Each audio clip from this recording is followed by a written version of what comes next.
اعوذ باللہ من الشیطان الرجیم بسم اللہ الرحمن الرحیم۔ السلام علیکم ناظرین، ہم نے پہلے بھی کئی مرتبہ سر پھرے شدت پسند اور عجیب و غریب بادشاہوں کے قصے آپ کے سامنے پیش کیے ہیں، مگر آج جس بادشاہ کی کہانی ہم بیان کرنے جا رہے ہیں وہ اپنی غیر انسانی حرکتوں اور پاگل پن میں ان سے بہت زیادہ حد درجہ بڑھا ہوا تھا۔ ناظرین، ہم بات کر رہے ہیں روم کے تیسرے شہنشاہ کیلیگولا کی۔ کیلیگولا رومی شہنشاہ گائس جولیس سیزر اگسٹس جرمنیکس کی مقبول عرفیت ہے۔ کیلیگولا کا باپ جرمنیکس شہنشاہ تیبریس کا بھتیجا اور لیپالک کا بیٹا تھا۔ 19 عیسوی میں جرمنیکس کی انطاکیہ میں وفات کے بعد اس کی بیوی اگریپینا کبریٰ اپنے 6 بچوں کو لے کر روم واپس آ گئی، جہاں وہ شہنشاہ تیبریس سے تلخ عداوت میں الجھ گئی۔ تنازع بالآخر اس کے خاندان کی تباہی کی صورت میں نکلا، جس میں کیلیگولا زندہ بچنے والا واحد مذکر فرد تھا۔ مہلک سازشوں کو جانتے بوجھتے اس نے شہنشاہ تیبریس کی دعوت پر 31 عیسوی میں کپرا کا سفر کیا، جہاں شہنشاہ تیبریس کی موت کے بعد وہ تیسرا رومی شہنشاہ بنا۔ کیلیگولا 31 اگست 12واں عیسوی کو پیدا ہوا۔ وہ جرمنیکس اور اگریپینا کبریٰ کے بچوں میں سے تیسرا تھا۔ گائس کے بھائی نیرو اور دروسوس کے تھے، جب اس کی بہنیں اگریپینا صغریٰ، جولیا ڈروسیلا اور جولیا لیویلا تھی۔ بچپن میں گائس اپنے والد کی جرمنیکس کے ساتھ جرمانیہ کے محافظ پر گیا، جہاں اس نے فوجی وردی اور فوجی جوتے کالیگا پہنے۔ انہی جوتوں کی مناسبت سے اس کا نام کیلیگولا ہے۔ 16 مارچ 37 عیسوی کو شہنشاہ تیبریس کی موت کے بعد عنان سلطنت کیلیگولا کے ہاتھ آ گئی، جبکہ تیبریس کا حقیقی پوتا اس کے ساتھ تخت کا مشترکہ وارث بنا۔ اگرچہ تیبریس کی عمر 78 برس تھی اور وہ بستر مرگ پر بھی تھا، پھر بھی کچھ قدیم مورخین قیاس کرتے ہیں کہ اسے قتل کیا گیا تھا۔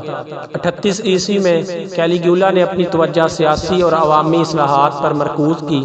اس نے سرکاری فنڈز کے اکاؤنٹس شائع کیے جو تیبریس کے دور میں شائع نہیں ہوئے تھے، آگ میں جائیداد تباہ ہونے والوں کی مدد کی، بعض ٹیکس ختم کر دیے اور کئی موقع پر عوام میں انعامات تقسیم کیے۔ اس نے گھڑ سواری اور سینیٹ احکامات کے لیے نئے اراکین کو منتخب کرنے کی اجازت دی۔ مالی بحران 38 عیسوی کے اواخر یا 39 عیسوی میں آیا۔ اپنی حمایت کے لیے سیاسی ادائیگیوں نے خزانے پر گہرا اثر ڈالا۔ قدیم مورخین کا کہنا ہے کہ اس سے نکلنے کے لیے کیلیگولا نے لوگوں پر جھوٹے الزام لگانا شروع کر دیے، جرمانے اور یہاں تک کہ ان کی جائیداد ضبط کرنے کے مقصد سے افراد کو قتل کروایا۔ مورخین کہتے ہیں کہ اس سلسلے میں کیلیگولا نے کئی مایوس کن اقدامات کیے۔ خزانے کے لیے کیلیگولا نے عوام سے حکومت کو قرض دینے کی درخواست کی۔ اس نے قانونی مقدمات، شادیوں اور جسم فروشی پر ٹیکس عائد کیا۔ قلیل مدت کے لیے قحط بھی واقع ہوا، شاید یہ مالی بحران کی وجہ سے ہوا تھا، جبکہ کچھ مورخین کا کہنا ہے کہ یہ عوام کی ترسیلی گاڑیوں پر حکومتی قبضے کی وجہ سے ہوا۔ مالی مشکلات کے باوجود کیلیگولا نے اپنے دور حکومت میں تعمیرات کے متعدد منصوبوں پر کام شروع کیا، جن میں سے چند عوام کی بہبود کے لیے تھے جبکہ باقی اس کے ذاتی تصرف کے لیے تھے۔ ویٹیکن ستون ان تعمیرات کی ایک مثال ہے۔ 39 عیسوی میں کیلیگولا کے اور رومی سینیٹ کے درمیان تعلقات خراب ہو گئے۔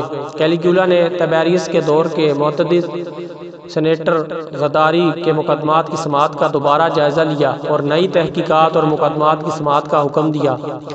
اس کونسل کو تبدیل کیا اور کئی سینیٹرز کو سزائے موت دی۔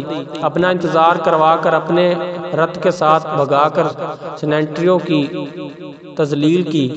کئی بادشاہ اپنی عقیدت کے اظہار کے لیے روم میں آئے تو ان کو مخاطب کر کے اپنے بارے میں کہا کہ ایک ہی خداوند ہے، ایک بادشاہ ہے۔ عوامی اجتماعات میں اس نے یونانی دیوتاؤں ہرکیولس، مرکری، وینس اور اپالو کے بحروپ میں سامنے آنا شروع کر دیا۔ مورخین کیلیگولا کو ایک مخبوط الحواس، اپنے معاملات میں منہمک، فوراً طیش میں آنے والا، یک جنبش پر قتل کا حکم، بہت زیادہ اخراجات اور جنسی معاملات میں ملوث بتاتے ہیں۔ اس پر دوسرے مردوں کی بیویوں کے ساتھ سونے میں شیخی بگارنے کا الزام ہے۔ اس کے علاوہ محض تفریح کے لیے قتل کروانا۔ بیت المقدس میں اس نے اپنا ایک بت بھی کھڑا کروایا۔ ایک بار کھیلوں کے موقع پر محافظوں کو حکم دیا کہ وہ کچھ تماشائیوں کو میدان میں پھینک دیا جائے تاکہ جانور ان کو پھاڑ کھائیں، کیونکہ اس دن کوئی مجرم موجود نہیں تھا اور وہ بیزار ہو گیا تھا۔